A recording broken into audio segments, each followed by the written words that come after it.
What's up, hobby friends? My name is Casey and this is eBay Miniature Rescues. Today, we're going to paint some swampy Sylvaneth for Warhammer Age of Sigmar.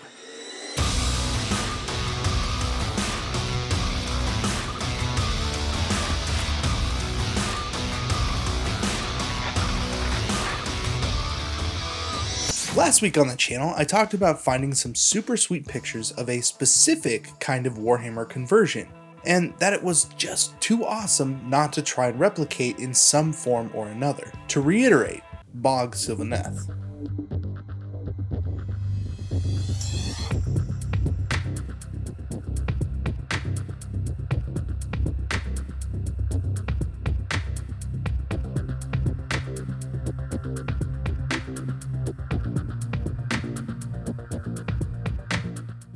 These conversions are some of my favorite for Age of Sigmar, and by far in my top 5 overall conversions that you should probably try.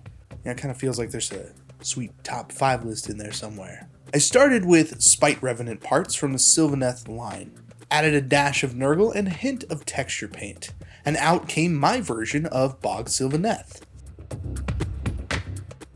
I'm really happy with the way that these conversions came out, and in all honesty, I think I may have to try a few more of these this year. Maybe put together, a small Sylvaneth army out of used models. If that's something you would like to see, let me know which Sylvaneth model would be best, down in the comments.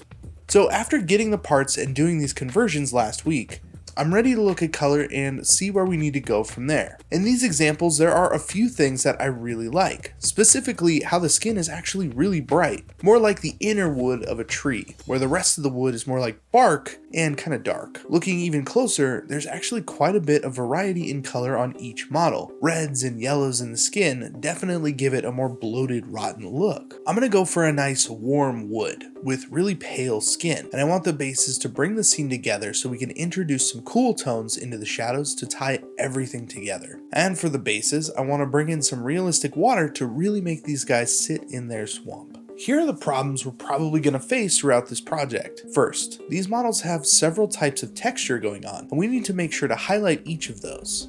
In some cases, those pieces clash a little bit, so we need something to cover those areas and hide any issues with the fact that these sculpts weren't exactly made to go together. Second, realistic water can be a huge pain. We need to make sure that when we use it, the resin stays where we put it, and we get the best result possible. Now that we have a solid plan, let's put some paint on these guys and start bringing them to life.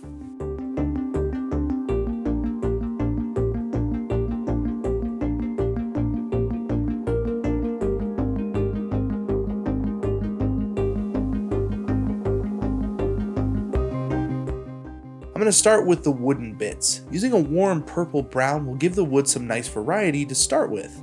The base coat doesn't need to cover all the way, and in some areas we can take advantage of that top-down zenithal highlight to give us some nice gradients in color. I'm not too worried about overspray at all for this project. Letting all the parts and pieces, including color, intermingle will give us a much more cohesive look at the end. If some of the wood color sneaks up into the flesh on the body, it just helps tell our story that this wooden creature is also alive and has been changed by its environment over time. Next up, I'm going to introduce a very light greenish flesh tone. It will serve as the base for the fleshy bits and give us even more color variety in this swamp. Once the base coat has been established and we know where the fleshy parts are going to be, I'm going to bring in a lighter pinkish flesh tone to punch up the highlights and focal points. This mixes with the green we have nicely and starts to create some contrast on the bodies. I'll also use some of that light pink flesh tone to hit the outer branches. The color isn't so important other than it's lighter than the brown that we already have, so if I put another color over the top of that, it should have a nice vibrancy to it. Coming in with some orange and yellow, I'm gonna do just that and hit those tips. First with orange just to bring in more warmth and contrast, and then with a little bit of yellow. This look is mostly from that original picture that I saw that really made me want to do this project, so I imagine the wood will look pretty similar in the end. Hopefully it will, because those models look pretty amazing and I kinda want them. To really bring in that contrast as well as give us those cool shadows, I'm going to bring in some blue and green golden high flow paint. These paints will act as a filter for me and just tint the color towards the blue and green of the water. I certainly could have opted for a brown water, which is a little bit more realistic, but I really wanted that nice bit of contrast with the rest of the color, so blue water will have to do. The first model I painted like this was a bit heavy on those filter colors, but not to worry because a lot of this color is going to be covered up in the layering process. Right now we are still just base coating and adding color into our model. Like a sketch that tells us where to go, this is just the beginning of the model.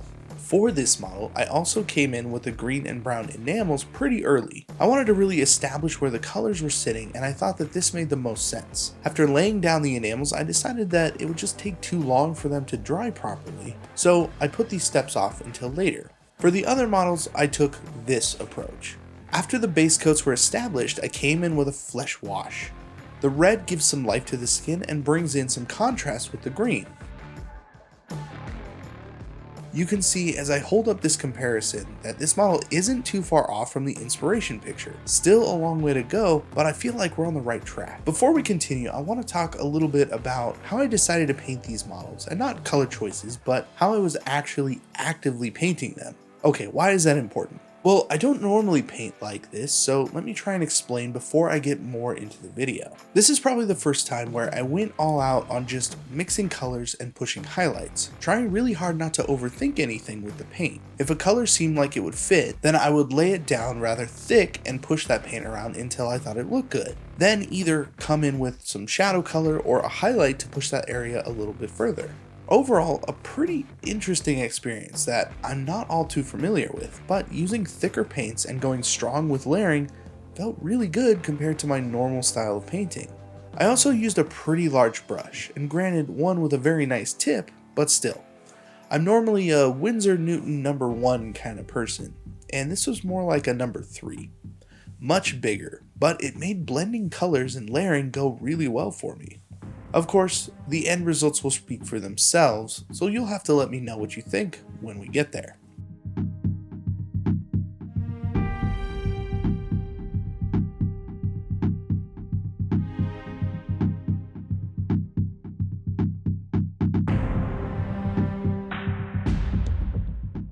Once the skin tones were established and I felt like everything was in a good place, I covered it all up with brown and green enamels. A lot of the reason for doing this is to bring the parts together with a unifying layer of swampy grime, and it definitely does that job. It also comes off without any problems, so I can uncover those highlights again and bring back the best parts of the model.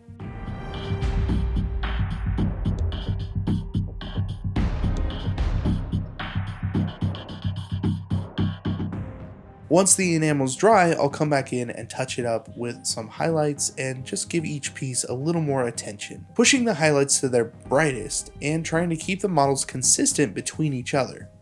That way, when we put them in our scene, they hopefully go together nicely and look like one cohesive piece. The last thing to do is to try and make something awesome with these swampy bases. Keen observers of last week's video pointed out that I didn't technically show the entirety of the display base / objective marker. That's because by the time the week was over, I was pretty much out of time and the water hadn't actually finished drying yet. Well, unfortunately, it also didn't go as planned. It looks okay, but it's really flat. I know this 1 part realistic water is supposed to go in small layers and you build it up, but even after several layers, it just didn't build up how I was hoping. This time, I'm going to try something a little bit different. I cut strips of plastic from a 7-Eleven cup and wrapped that around the base until I got a general length. Then, using the power of magnets, I held the 2 sides together, bringing them closer and closer together. Closing the loop made it so I could position the plastic directly on the edge of the base. Then, using some PVA, I sealed the gaps, and once the glue was dried, I poured in some of the realistic water.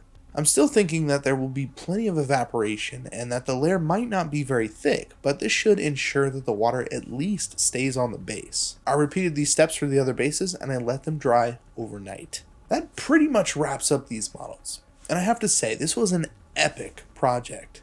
The swamp theme has a lot to offer and there are so many ways to achieve that look. Even going off of reference material, I still feel like my version offers something a little bit different. And I really love that about projects like this. We could all be sitting in a room using the same kits, the same paints, and come up with something completely different. I do hope that this has brought you even the smallest amount of inspiration to try out a conversion for yourself. And better yet, source your materials for a lot less on eBay so you don't feel bad about cutting them up. Just jump in there and convert bravely. Thank you again for watching. Here are my completed Bog Sylvaneth.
Thank you again for joining me on another miniature rescue. If you like something about this video, please feel free to like, share, and subscribe as it really helps out the channel. Once again, I'm Casey, and I will see you in the next video.